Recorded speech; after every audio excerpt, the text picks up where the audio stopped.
ইরানের সাম্প্রতিক রাজনৈতিক অস্থিরতা এবং আয়াতুল্লাহ আলী খামেনির শাসন ব্যবস্থা নিয়ে অনিশ্চয়তা তৈরি হওয়ায় উদ্বিগ্ন হয়ে উঠেছে নয়াদিল্লি। কেননা ইরান শুধু ভারতের জ্বালানি বাজারের গুরুত্বপূর্ণ অংশীদারই নয়, বরং আফগানিস্তান ও মধ্য এশিয়ায় প্রবেশের কৌশলগত দরজাও। পাকিস্তান দীর্ঘদিন ধরে ভারতের স্থলপথ বন্ধ করে দেওয়ায় তেহরানই হয়ে উঠেছে ভারতীয় বাণিজ্যের বিকল্প সেতু। বিশেষ করে সাবাহার বন্দর নিয়ে ভারতের বহু দশকের কূটনৈতিক শ্রম ও শত শত কোটি ডলারের বিনিয়োগ এখন চরম ঝুঁকিতে।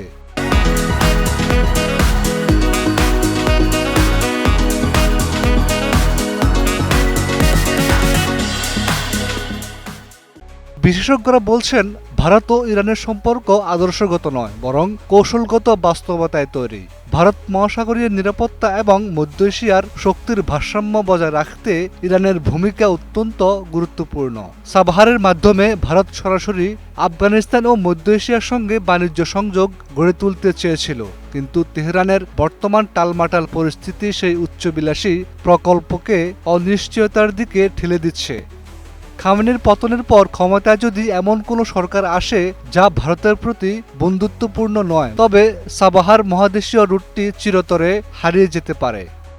শুধুমাত্র বাণিজ্য নয়, আঞ্চলিক কূটনীতিতেও ইরান পাকিস্তানের প্রভাব কমাতে ভারতের জন্য এক ধরনের ভারসাম্য তৈরি করে এসেছে। ফলে ইরানের অস্থিতিশীলতা পুরো দক্ষিণ এশিয়ার ভূরাজনীতিতে প্রভাব ফেলতে পারে। এদিকে মার্কিন প্রশাসনের নতুন নিষেধাজ্ঞার হুমকিতে ইতিমধ্যেই ভারতীয় রপ্তানিকারকরা বড় ক্ষতির মুখে। প্রায় ২,০০০ কোটি রুপির পণ্য বন্দরে আটকে থাকার খবর মিলেছে। নয়াদিল্লির সবচেয়ে বড় শঙ্কা, ইরানে যদি অস্থিতিশীল সরকার প্রতিষ্ঠিত হয় অথবা দেশটি চীনের প্রভাব বলয়ে আরও বেশি ঢুকে পড়ে, তবে ভারতের বহু বছরের কৌশলগত বিনিয়োগ বিপর্যস্ত হতে পারে।